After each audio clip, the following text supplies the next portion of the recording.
I'm here with disturbing news about our favorite gadgets, cell phones, tablets, Wi-Fi, etc. Putting it bluntly, they are damaging the living cells in our bodies and killing many of us prematurely. I'm Dr. Martin Blank from the Department of Physiology and Cellular Biophysics at Columbia University.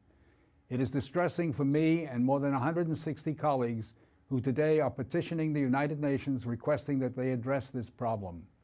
We are scientists and engineers, and I am here to tell you we have created something that is harming us, and it is getting out of control. Before Edison's light bulb, there was very little electromagnetic radiation in our environment.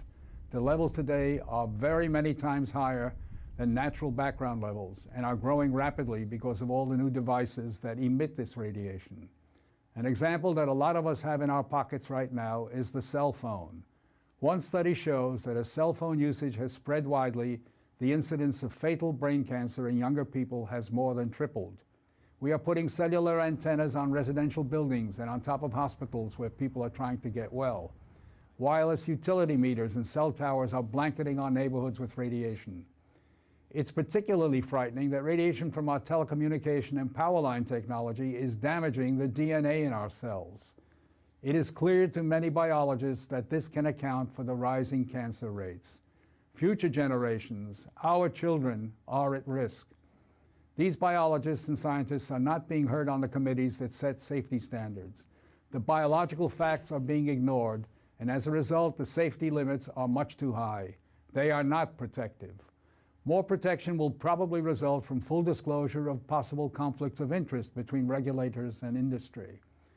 Rising exposure to electromagnetic radiation is a global problem. The World Health Organization and international standard-setting bodies are not acting to protect the public's health and well-being.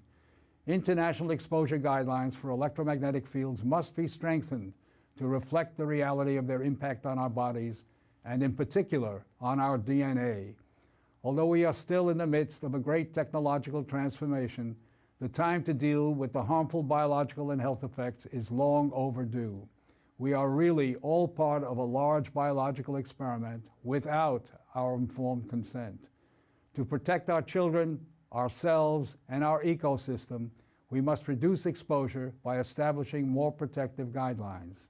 And so today, scientists from around the world are submitting an appeal to the United Nations, its member states, and the World Health Organization to provide leadership in dealing with this emerging public health crisis.